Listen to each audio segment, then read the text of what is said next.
নমস্কার বন্ধুরা, কেমন আছেন সবাই? আশা করি সবাই খুব ভালো আছেন।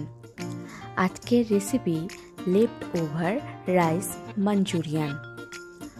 কখনো না কখনো ভাত আমাদের বেড়েই যায়। সেই বেড়ে যাওয়া ভাত দিয়ে যদি একটি মজার রেসিপি তৈরি করা যায়, তাহলে আপনি 2 মুঠো চাল বেশিই নেবেন, যাতে ভাতটি বেড়ে যায়। তো চলুন দেখে নেই রেসিপিটি।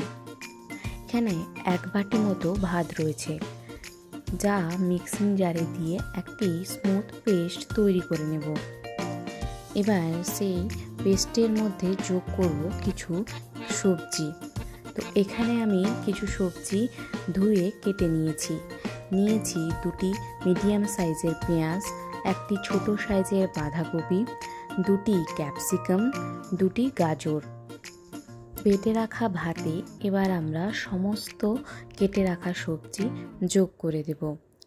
আর যোগ করব কিছু বেসিক মশলা, যেমন পরিমাণ মতো লবণ, 1 টেবিল চামচ লঙ্কার গুঁড়ো, 1 টেবিল চামচ গোলমরিচ গুঁড়ো, 2 টেবিল চামচ কর্নফ্লাওয়ার আর 1 টেবিল চামচ সয়া সস। সবগুলো উপকরণ ভালো মতো মেখে নেব। সমস্ত উপকরণ আমাদের ভালো মতো মাখা হয়ে গেছে। এবার কড়াই বসিয়ে তেল গরম করতে দেব। তেল যতক্ষণ গরম হচ্ছে, এখানে মাঞ্চুরিয়ানের জন্য আমরা একটি সস তৈরি করব। এখানে নিয়েছি 1 টেবিল চামচ সয়া সস, 1 টেবিল চামচ রেড চিলি সস, 1 টেবিল চামচ গ্রিন চিলি সস এবং 2 টেবিল চামচ টমেটো কেচাপ। আর নিয়েছি 1 টেবিল চামচ মতো চিনি এবং 1 টেবিল চামচ মতো গোলমরিচ গুঁড়ো। সমস্ত উপকরণ ভালো মতো মিশিয়ে সাইডে রেখে দেব।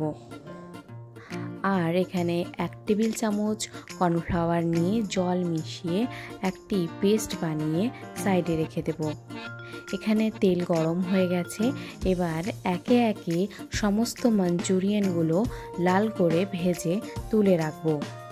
তো দেখো, এখানে আমার সমস্ত মাঞ্চুরিয়ানগুলো ভালো মতো ভাজা হয়ে গেছে।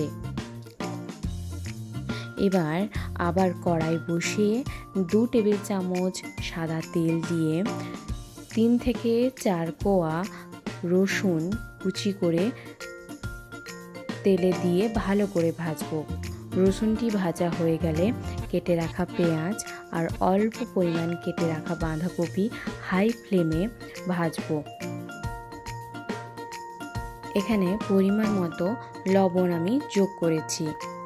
এবারে সবজিগুলি ভাজা হয়ে গেলে অ্যাড করে দেব তৈরি করে রাখা সসটি একটু ফুটে গেলে তৈরি করে রাখা কর্নফ্লাওয়ার জলটিও এতে যোগ করে আরেকটু অল্প পরিমাণ জল দিয়ে গ্রেভিটি ভালো করে ফুটাবো।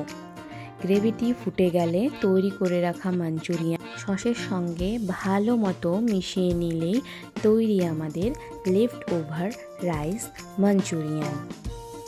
বিশ্বাস করুন, এটা যে বেড়ে যাওয়া ভাত থেকে তৈরি, খেয়ে কেউ বুঝতেই পারবে না। আমাদের তো খুব ভালো লেগেছে। আপনারাও এই পদ্ধতিতে একবার বানিয়ে দেখবেন, আশা করি খুব ভালো লাগবে।